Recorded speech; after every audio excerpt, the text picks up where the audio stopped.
Hi, Lou here, and I'm going to talk about history in a way that might affect game design, but it's primarily about history. And the question that came to mind was, how often do empires suddenly disappear, never to rise again? Suddenly and never rise again. I was working on a game about the ancient Near East or Middle East, depending on what word you want to use, called The Rise and Fall of Assyria.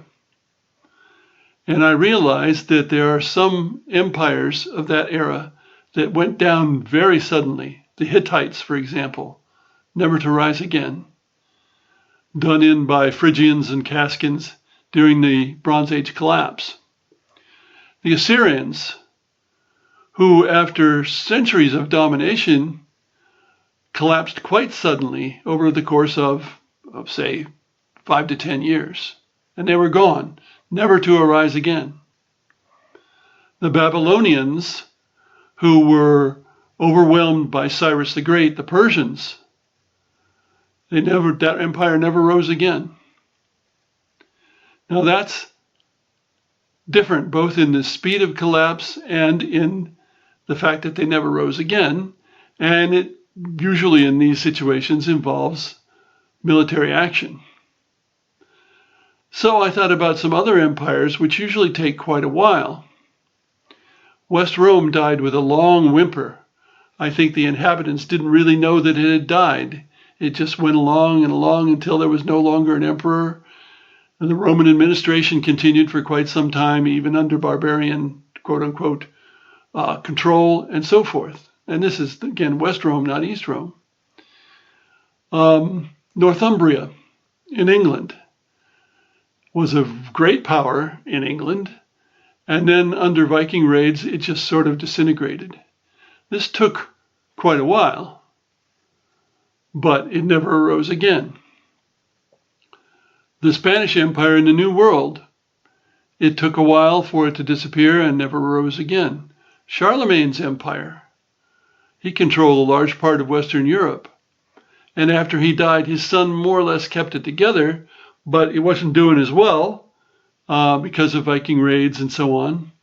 And then it gradually fragmented as the Carolingians followed their habit of dividing a person's holdings amongst all his sons. The Han Empire, the second time it went down, and the final time it went down, I suppose you'd say, divided into three nations gradually over the course of maybe 20 years, and those were the famous three kingdoms. And there was not an empire again for centuries, certainly not a Han Empire. The Tang or Tang Empire in China sort of disintegrated slowly the same way, to the point where the warlords controlled things and not the central government.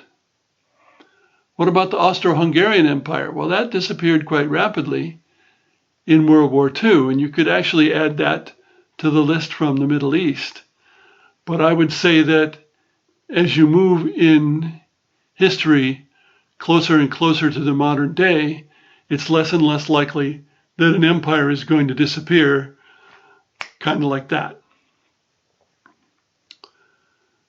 Some empires go down and then re-arise. And I did not make a list of those, but I'm sure you can think of examples of that. French Empire, perhaps at certain times, Spanish Empire at certain times. It's certainly not unusual because even though the empire may lose militarily, they still have large numbers of people and large resources, and they pull it back together. I mean, Germany lost two wars, World War I and World War II. They were completely occupied in World War II, and yet now they're quite a strong country. So when you design a game that involves empires, you might consider this. Thanks for listening.